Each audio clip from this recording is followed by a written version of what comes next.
Excellences, Mesdames, Messieurs, au nom du peuple et du gouvernement haïtien, j'exprime ma profonde gratitude aux dirigeants et au peuple émirati pour l'accueil et l'organisation de cette COP.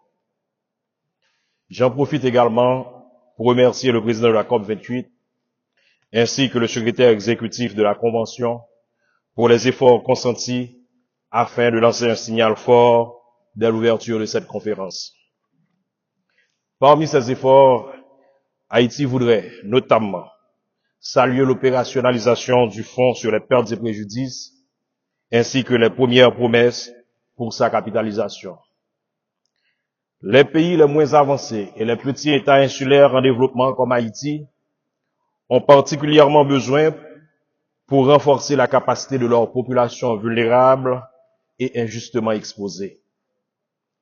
Mesdames, Messieurs, dans l'accord de Paris, nous avons pris le ferme engagement de maintenir le réchauffement de la planète à 2 degrés Celsius et de faire tout ce qui est possible pour le limiter à 1,5 par rapport au niveau pré-industriel. Malheureusement, la plus récente évaluation faite par le GIEC et confirmée par le rapport technique sur le premier bilan mondial, prévu dans le dit accord, a clairement indiqué qu'on n'est pas sur la bonne voie. Et il faudra effectuer des modifications urgentes et de grande envergure dans tous les secteurs. Monsieur le Président, la fenêtre pour éviter un dépassement du seuil d'augmentation de la température globale de 1,5 degrés Celsius est en train de se fermer rapidement. Tout retard additionnel au cours de cette décennie critique se traduira par des scénarios catastrophiques pour les petits États insulaires en développement comme Haïti, qui peinent encore à se relever des récentes inondations meurtrières et dévastatrices pour l'économie du pays. Monsieur le Président, distingués délégués, la République d'Haïti fait face à de nombreux défis de sécurité et de développement. Depuis 2 ans, et sous l'impulsion du gouvernement à travers le ministère de l'Environnement, un groupe de plus de 60 organisations nationales et internationales travaillent ensemble pour dresser l'état complet des liens entre climat et sécurité en Haïti. Le rapport publié en septembre est sans équivoque et établit clairement les liens entre le changement climatique et la dégradation de la situation sécuritaire globale du pays. La question de la sécurité climatique est, à cet égard, une problématique extrêmement préoccupante qui complique notre fragilité et crée des difficultés additionnelles pour la société haïtienne. Malgré tout cela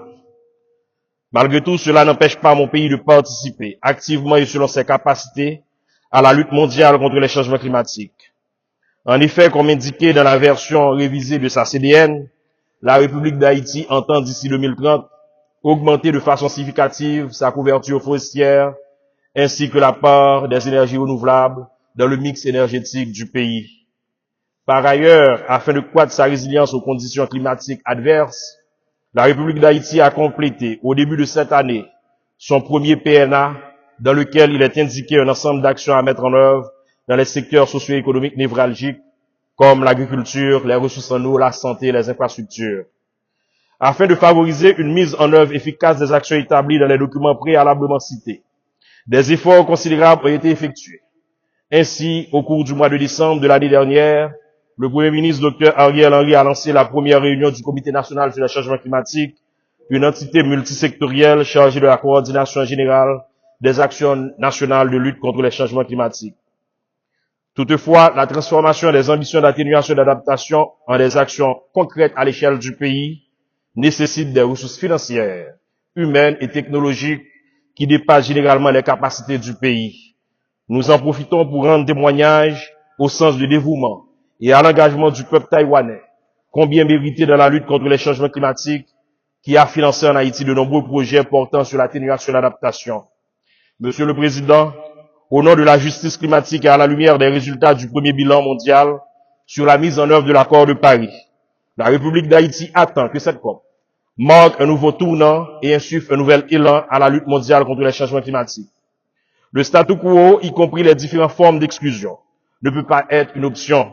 Sinon, et pour le moins qu'on puisse dire, les générations futures Ne nous pardonnerons pas d'avoir peu fait pour juguler le phénomène pendant que les solutions étaient à notre portée. Dans cette perspective, la République d'Haïti espère que cette COP28 aboutira à des résultats positifs relatifs à une capitalisation substantielle et une mise en fonction rapide du fonds sur les pertes et préjudices, un cadre approprié pour évaluer les progrès vers l'atteinte de l'objectif mondial en matière d'adaptation, un doublement effectif du financement pour l'adaptation d'ici 2025 avec une considération spéciale pour les PMA et les petits États insulaires en développement, l'établissement d'un programme de travail robuste sur la tradition juste basée, entre autres, sur les droits humains et inspiré par les principes de la Convention, la mise en œuvre efficace du programme de travail pour le relèvement du niveau d'ambition en matière d'atténuation et aligné à l'objectif de 1,5 degrés Celsius. L'identification des suites pratiques à donner au premier plan mondial afin de rompre définitivement avec le statu quo, notamment de nos rapports avec les énergies fossiles, et une décision sur le processus de définition de nouveaux objectifs chiffrés collectifs de financement climatique alimentés par les meilleures connaissances disponibles. Monsieur le Président, pour les communautés haïtiennes, le seuil de 1,5 degrés Celsius n'est pas un slogan. Il est plutôt une question existentielle qui mérite des actions à la fois urgentes et concrètes à la hauteur de ces multiples dimensions. Il en va de même de la paix et de la sécurité dans nos régions respectives. Agissons vite, agissons bien pour un regain de confiance dans le multilatéralisme sur le climat et le bien-être des générations actuelles et futures. Merci de votre attention.